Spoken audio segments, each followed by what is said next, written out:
La parábola del hijo pródigo, al igual que la de la oveja y la moneda perdida, presenta en distintas formas el amor compasivo de Dios hacia los que se descarriaron de Él. Aunque ellos se han alejado de Dios, Él no los abandona en su miseria. Está lleno de bondad y tierna compasión hacia todos los que se hallan expuestos a las tentaciones del astuto enemigo. En la parábola del hijo pródigo se presenta el proceder del Señor con aquellos que conocieron una vez el amor del Padre, pero que han permitido que el tentador los llevara cautivos a su voluntad. Un hombre tenía 2 hijos, y el menor de ellos dijo a su padre: «Padre, dame la parte de la hacienda que me pertenece», y les repartió la hacienda. Y no muchos días después, juntándolo todo, el hijo menor partió lejos hacia una provincia apartada. Este hijo menor se había cansado de la sujeción a la que estaba sometido en la casa de su padre. Le parecía que se le restringía su libertad. Interpretaba mal el amor y cuidado que le prodigaba su padre y decidió seguir los dictados de su propia inclinación. El joven no reconoce ninguna obligación hacia su padre, ni expresa gratitud. No obstante, reclama el privilegio de un hijo en la participación de los bienes. Desea recibir ahora la herencia que le correspondería a la muerte de su padre. Está empeñado en gozar del presente y no se preocupa de lo futuro. Habiendo obtenido su patrimonio, fue a una provincia apartada, lejos de la casa de su padre. Teniendo dinero en abundancia y libertad para hacer lo que le place, se lisonjea de haber logrado el deseo de su corazón. No hay quien le diga: «No hagas esto, porque será perjudicial para ti», o «Haz esto, porque es recto». Las mañas compañías le ayudan a hundirse cada vez más profundamente en el pecado y desperdicia su hacienda viviendo perdidamente. La Biblia habla de hombres que, diciéndose ser sabios, se hicieron necios. Romanos 1:22. Y ese es el caso del joven de la parábola del hijo pródigo. Los preciosos años de vida, la fuerza del intelecto, las brillantes visiones de la juventud, las aspiraciones espirituales, todos son consumidos por el deseo mundanal. Sobreviene una gran hambre. Él comienza a sentir necesidad y se llega a uno de los ciudadanos de aquel país, quien lo envía al campo a apacentar cerdos. Para un judío, esta era la más mezquina y degradante de las ocupaciones. El joven que se había jactado de su libertad ahora se encuentra esclavo. El esplendor y el brillo que lo ofuscaron han desaparecido y siente el peso de su cadena. Sentado en el suelo de aquella tierra desolada y azotada por el hambre, sin otra compañía que los cerdos, se resigna a saciarse con los desperdicios con que se alimentan las bestias. ¿Dónde está ahora su gozo desenfrenado?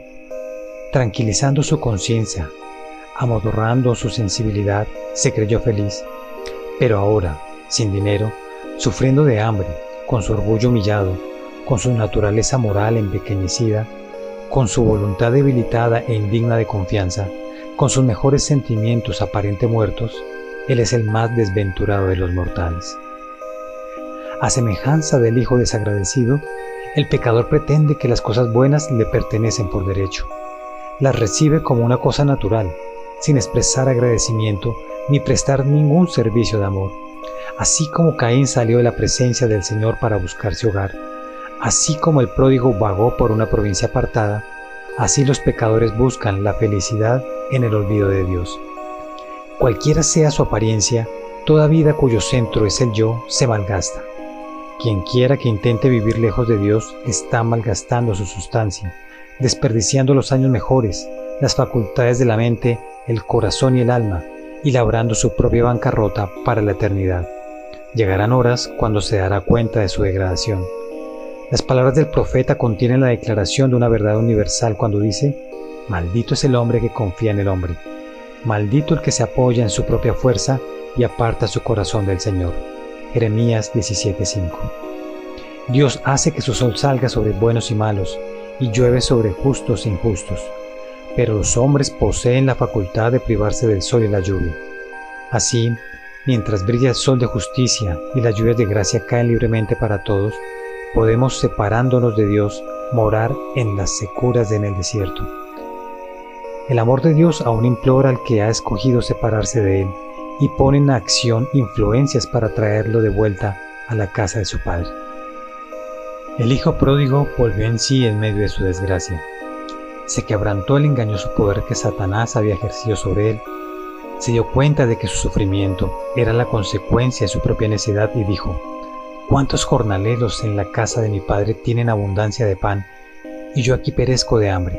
Me levantaré e iré a mi padre». Desdichado como era, el pródigo halló esperanza en la convicción del amor de su padre. Del mismo modo, la seguridad del amor de Dios constriñe al pecador a volverse a Dios. Su benignidad te guía a arrepentimiento. Romanos 2:4. El hijo se decide a confesar su culpa. Irá al padre diciendo: «Padre, he pecado contra el cielo y contra ti. Ya no soy digno de ser llamado tu hijo». Pero agrega, mostrando cuán mezquino es su concepto del amor de su padre: «Hazme como a uno de tus jornaleros». Poco se imaginaba el alegre y reflexivo joven, cuando salía de la casa de su padre, el dolor y la ansiedad que dejaba en el corazón de ese padre. Mientras bailaba y banqueteaba con sus turbulentos compañeros, poco pensaba en la sombra que se había extendido sobre su casa, y cuando los pasos cansados y penosos tomaron el camino que lleva a su casa, no sabe que hay uno que espera su regreso. Sin embargo, todavía estaba lejos, cuando su padre lo distinguió. Ni aun la degradación de los años de pecado puede ocultar al hijo de los ojos de su padre. Él se compadeció de él, salió corriendo a su encuentro, lo abrazó y lo besó. El padre no había de permitir que ningún ojo despreciativo se burlara de la miseria y los harapos de su hijo. Saca de sus propios hombros el amplio y rico manto y cubre a su hijo. Y el joven solloza arrepentido diciendo: «Padre, he pecado contra el cielo y contra ti, y ya no soy digno de ser llamado tu hijo». El padre lo retiene junto a sí y lo lleva a la casa. No se le da oportunidad de pedir el lugar de un siervo. Él es un hijo que será honrado con lo mejor que se dispone en la casa, y a quien los siervos y siervas habrán de respetar y servir. En su juventud inquieta, el hijo pródigo juzgaba a su padre austero y severo. Cuán diferente es su concepto de él ahora. Del mismo modo, los que siguen a Satanás creen que Dios es duro y exigente.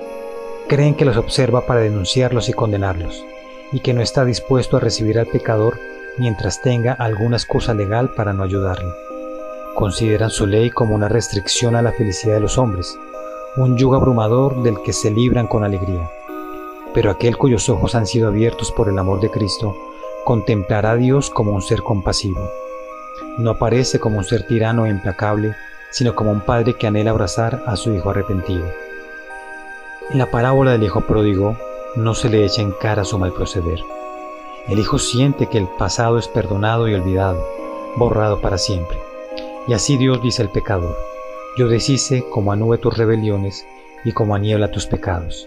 Isaías 42:22. «Perdonaré la maldad de ellos y no me acordaré más de su pecado». Jeremías 31:24. «Deje el impío su camino y el hombre inicuo sus pensamientos, y vuélvase a Jehová, el cual tendrá de él misericordia, y a nuestro Dios, quien es amplio en perdonar». Isaías 55:7. «En aquellos días y en aquel tiempo, dice Jehová, la maldad de Israel se buscará y no parecerá, y los pecados de Judá y no serán hallados». Jeremías 50:20. ¿Qué seguridad se nos da aquí de la buena voluntad de Dios para recibir al pecador arrepentido? ¿Has escogido tú tu propio camino? ¿Has vagado lejos de Dios? Y ahora, frustrados los planes de tu vida y muertas tus esperanzas, ¿te sientes solo y abandonado? Hoy aquella voz que hace tiempo ha estado hablando a tu corazón, pero a la cual no querías escuchar, llega a ti distinta y clara. Levántate, ponte en marcha, que este no es lugar de reposo. Está contaminado, destruido sin remedio. Miqueas 2:10. Vuelve a la casa de tu padre. Él te invita diciendo: «Tórnate a mí, porque yo te redimí». Isaías 44:22.